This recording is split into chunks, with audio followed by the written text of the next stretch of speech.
ಎಲ್ಲರಿಗೂ ನಮಸ್ಕಾರ. ನಾನು ನಿಮ್ಮ ಚೆನ್ನ. ಈ ಒಂದು ವಿಡಿಯೋದಲ್ಲಿ ಮಹಾವೀರ ಜಯಂತಿ 2026ರ ಮಹಾವೀರ ಜಯಂತಿಯ ಕುರಿತಾಗಿ ಸುಲಭ 10 ಸಾಲುಗಳ ಮಾಹಿತಿ ನೋಡ್ತೋಣ. ಈ ಒಂದು ಮಾಹಿತಿ ಅಂತಕ್ಕಂಥ ನಿಮಗೆ ಇಷ್ಟವಾಗಿದ್ದರೆ ಒಂದು ಲೈಕ್ ಅನೇಕ ವಿಡಿಯೋ ತಲುಪುವ ಸಮಯ ತುಂಬ ಸಿಗುತ್ತೆ. ಇನ್ನೊಬ್ಬರು ಶೇರ್ ಮಾಡಿ ನೀವು ಸಾಧ್ಯ. ಇಂಥ ಅನೇಕ ವಿಡಿಯೋ ಚಾನಲ್ ಸಬ್ಸ್ಕ್ರೈಬ್ ಆಗಿ. ಈ ಒಂದು 10 ಸಾಲುಗಳ ಮಾಹಿತಿ ಭಾಷಣಕ್ಕೂ ಬಳಸಬಹುದು. ಯಾವ ರೀತಿ ಅಂತ ನಾನು ತಿಳಿಸ್ತಾ ಹೋಗ್ತೇನೆ, ಬನ್ನಿ. ಈ ಒಂದು 10 ಪಾಯಿಂಟ್ಗಳನ್ನ ನೀವೇನ್ ಮಾಡ್ಬೋದು ಅಂದ್ರೆ ಭಾಷಣ ಕೂಡ ಮಾಡ್ಬೋದು. ಓಕೆನಾ? ಮೊದಲು ಚೆನ್ನಾಗಿ ಕಲ್ತ್ಕೊಂಡ ನಂತರ ಏನ್ ಮಾಡ್ತೀರಾ ಅಂದ್ರೆ ಪಾಯಿಂಟ್ ಬಿಟ್ಬಿಡಿ, ವಿಷಯ ಮಾತ್ರ ಸ್ಟೆಪ್ ವೈಸ್ ಹೇಳ್ತಾ ಬನ್ನಿ. ಆದ್ರೆ ಮೊದಲು ಏನ್ ಮಾಡ್ತೀರಿ, ಎಲ್ಲರಿಗೂ ನಮಸ್ಕಾರ ಹೇಳ್ತಾ ಹೋಗಿ. ಓಕೆನಾ? ಎಲ್ಲರಿಗೂ ನಮಸ್ಕಾರ. ಇಂದು ಮಹಾವೀರ ಜಯಂತಿ ಜೈನರ ಪ್ರಮುಖ ಹಬ್ಬವಾಗಿದೆ ಅಂತಕ್ಕಂಥದ್ದು ಈ ರೀತಿಯಾಗಿ ಹೇಳ್ತಾ ಹೋಗಿ. ಓಕೆನಾ? ರೈಟ್. ಇಲ್ಲಿ ನಾನು ನಿಮಗೆ ಪಾಯಿಂಟ್ ವೈಸ್ ನಾನು ತಿಳಿಸ್ತಾ ಹೋಗ್ತೇನೆ ನೋಡಿ. ಮೊದಲನೇ ಪಾಯಿಂಟ್, ಮಹಾವೀರ ಜಯಂತಿ ಜೈನರ ಪ್ರಮುಖ ಹಬ್ಬವಾಗಿದೆ. ಓಕೆ. ಎರಡನೇ ಪಾಯಿಂಟ್, ಇದು ಭಗವಾನ್ ಮಹಾವೀರರ ಜನ್ಮದಿನವಾಗಿದೆ. ಇದು ಭಗವಾನ್ ಮಹಾವೀರರ ಜನ್ಮದಿನವಾಗಿದೆ. ಓಕೆ. ಅನಂತರ ಮೂರನೇ ಪಾಯಿಂಟ್ ನೋಡಿ, ಮಹಾವೀರರು ಜೈನ ಧರ್ಮದ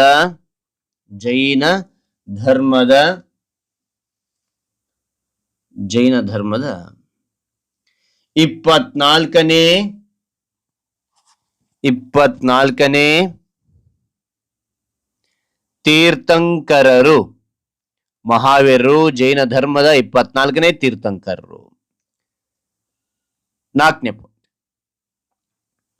ಈ ಹಬ್ಬವನ್ನು ಮಾರ್ಚ್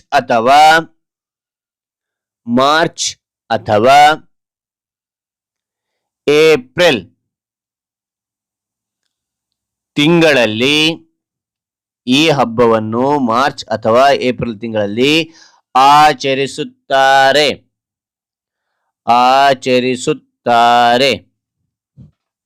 ಓಕೆ. ಅನಂತರ 5ನೇ ಪಾಯಿಂಟ್ ನೋಡಿ, ಇಂದು ಜೈನ ದೇವಾಲಯಗಳನ್ನು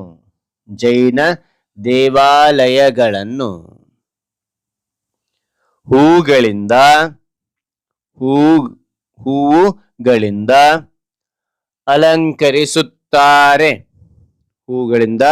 ಅಲಂಕರಿಸುತ್ತಾರೆ.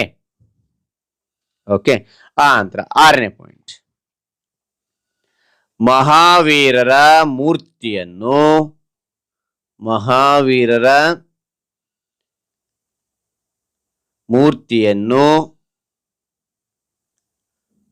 ಮೆರವಣಿಗೆ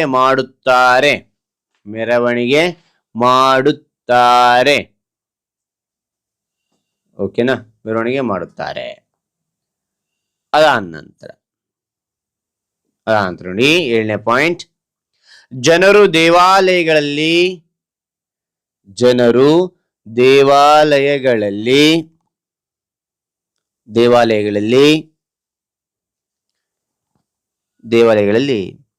ಪ್ರಾರ್ಥನೆ ಮಾಡುತ್ತಾರೆ.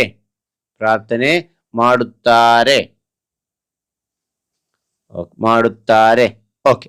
ಅನಂತರ 8ನೇ ಪಾಯಿಂಟ್ ನೋಡಿ, ಕೆಲವರು ಬಡವರಿಗೆ ದಾನ ಮಾಡುತ್ತಾರೆ.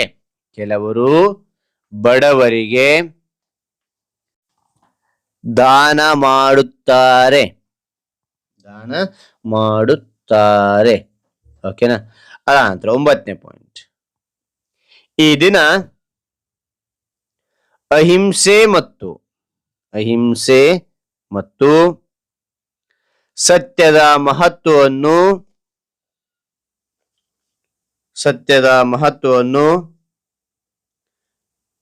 ತಿಳಿಸುತ್ತದೆ.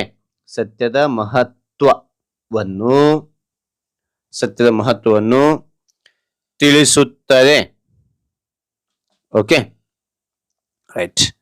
ಅದಾದ ನಂತರ 10ನೇ ಪಾಯಿಂಟ್ ನೋಡಿ, ಶಾಂತಿ ಮತ್ತು ಪ್ರೀತಿಯಿಂದ ಬದುಕಬೇಕೆಂದು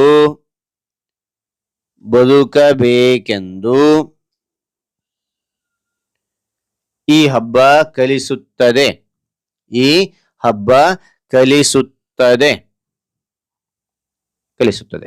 ರೈಟ್, ಕಲಿಸುತ್ತದೆ. ಓಕೆನಾ? ಹಾಗಾದ್ರೆ ಈ ಒಂದು ಮಾಹಿತಿ ನನಗೆ ಇಷ್ಟವಾದ್ರೆ ಒಂದು ಲೈಕ್, ಅನೇಕ ವಿಡಿಯೋ ತಿಳಿದು ಪ್ರೋತ್ಸಾಹ ತುಂಬ ಸಿಗುತ್ತೆ. ಇನ್ನೊಬ್ರು ಶೇರ್ ಸಾಧ್ಯ. ಇಂಥ ಅನೇಕ ವಿಡಿಯೋ ಚಾನಲ್ ಸಬ್ಸ್ಕ್ರೈಬ್ ಆಗಿ ಮತ್ತೊಂದು ಹೊಸ ವಿಷಯದೊಂದಿಗೆ ಮತ್ತೊಂದು ಹೊಸ ವಿಡಿಯೋದಿಂದ ಭೇಟಿ ಆಗೋಣ. Thank you for watching. Bye ಮಕ್ಕಳೇ.